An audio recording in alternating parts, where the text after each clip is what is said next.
Hello everyone, and welcome once again to Caleb Likes Books. Today I have a book review for you for Spider-Man Miles Morales Wings of Fury by Brittney Morris. This was actually a surprise read a little bit for me.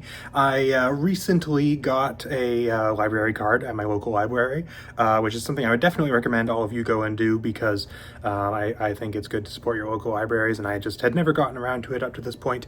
And anyway, it came with Hoopla, which has a whole bunch of audiobooks and ebooks on it, and so I have been looking through trying to figure out what I wanted to listen to, and none of the other books on my TBR this month had an audiobook on Hoopla, so I thought I would pick something just short and sweet that I can listen to while I was working this month. And decided on this book because I read the tie-in book for the first Spider-Man game, which was called Hostile Takeover, a couple of years ago. Really enjoyed it. You can find my review for that on the channel if you're interested. But I really enjoyed that book, and ever since then I've been curious to check this one out and just had never gotten around to buying it. And so I figured the audiobook's on there, so I took a little bit of time and listened to it. I listened to it in about 2 days while I was working, so it was a very quick one, but a pretty enjoyable one, I think. I don't like it as much as Hostile Takeover, but, you know, it's still decent. So, to talk about the things that I think this book does really well, I think the thing it does absolutely the best is its characters and its dialogue. I am a big fan of the Insomniac Spider-Man video games, which this book is tying into, specifically tying into the Miles Morales spin-off game that came out, I think, back in like 2020.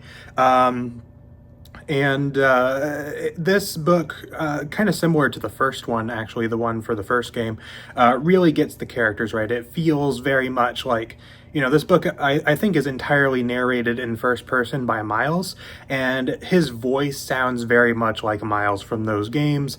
The dialogue from other characters like Rio, his mother, or his friend Genki, or Peter Parker, and even other minor characters that show up here and there that are also present in the video games, of which there are not many, but there are a couple here and there. Like I think J. Jonah Jameson gets a very brief section in this book, and a couple others as well.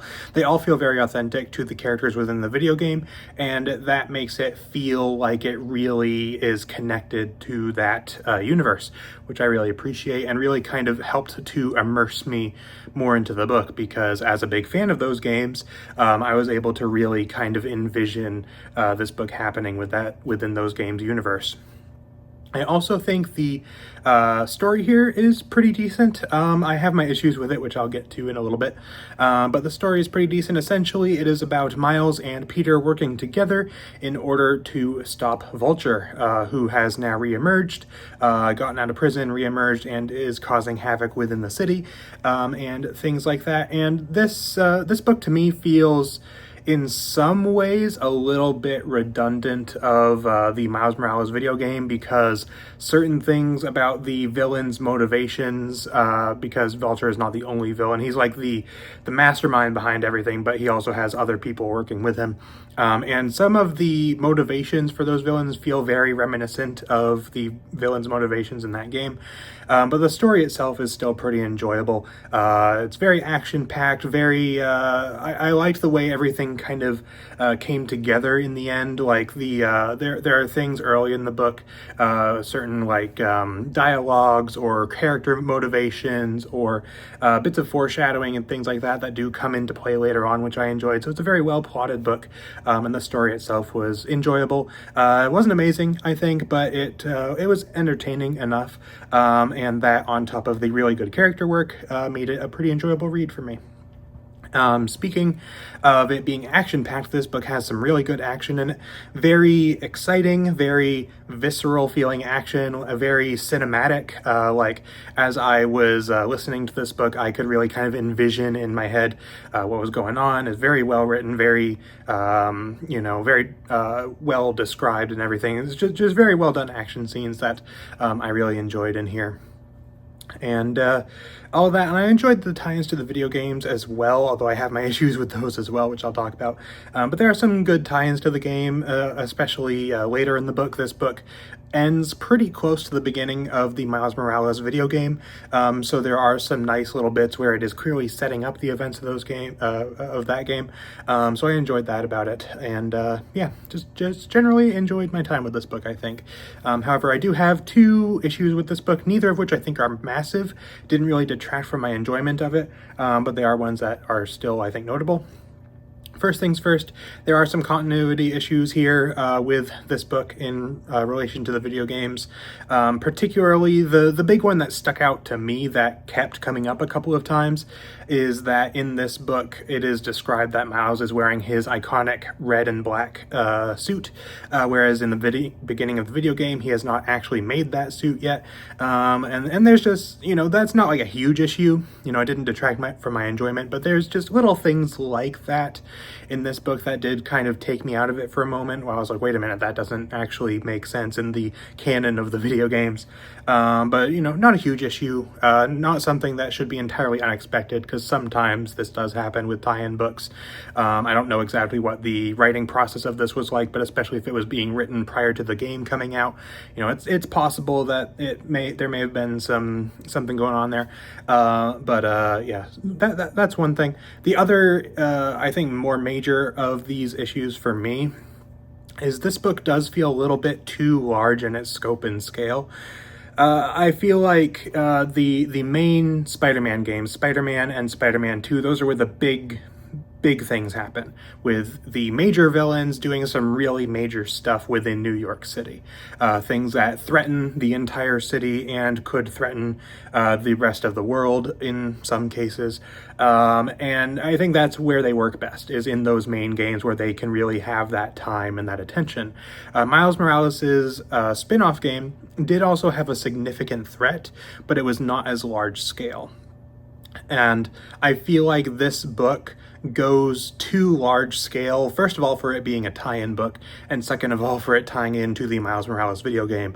By the end of the book, which I'm not going to get into detail on for spoilers' sake, but the threat presented in this book as it goes along does become a rather large-scale threat that could threaten the entirety of New York City and subsequently the rest of the world. It feels very much like the sort of threat you would get in one of the main games.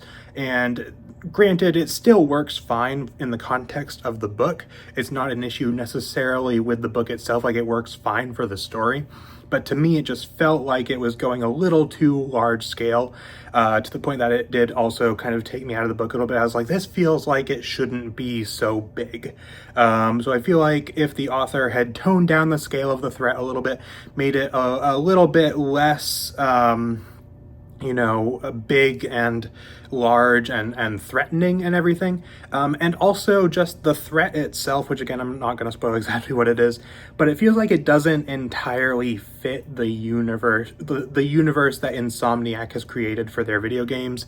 I'm not going to get into more detail than this, because this already, if you are aware of it, is probably enough. This feels to me like very much a tie-in, more so that would have fit like the Amazing Spider-Man video game, which if you've played that, maybe you know what I'm talking about. I don't know. I don't really want to say because spoilers, but it feels like it would fit much more in that. The villains and the things they're going up to in the games are much more kind of grounded and based in not realism, obviously, but feel more plausible than I think what happens in this book, basically. So that also is kind of an issue to me. Not a huge one. Like I said, I still enjoyed the book plenty, but it was still a thing that kind of took me out of it a little bit. And I was like, this doesn't feel like it quite fits. But overall, though, I did have a really good time with this book. It was a very entertaining read. I had a really fun time listening to it. And does the characters really well, does the setting very well, all that stuff, really fun action, all that kind of thing. Fits very well within the Insomniac Spider-Man universe outside of, like I said, kind of the villain threat going on. So overall, as far as a rating out of 10 that I would give Wings of Fury, I would give it, I think, like a 7.5 out of 10. It was very enjoyable, very fun, not quite like a favorite book or anything, wasn't something I absolutely adored, but it was entertaining enough. It was short and sweet and fun, and was just a fun time. So I had a good time with it. I would recommend it if you're a fan of the video games, yeah. So I also wouldn't say I liked it as much as Hostile Takeover, but, it was still a fun time. So if if you are a fan of Insomniac's video games and you're interested in picking that up, I would recommend doing so. Just, I would say, don't expect anything mind-blowing, but expect something that is fun and decently entertaining. So that's pretty much it for the review. Let me know what you think of this book in the comments if you have read it before, or if not, if you're curious about reading it or anything like that. I do wonder if they're going to do more tie-in books for these games, because as far as I'm aware, they haven't done one for Spider-Man 2. I'd love for them to do that, but that game has come out a couple years ago now, so I'm not exactly sure that's going to happen. But yeah, very curious to see if they'll do any more tie-in books for these video games. So yeah, that's pretty much it for this video. So thank you all for watching, and I will see you all next time.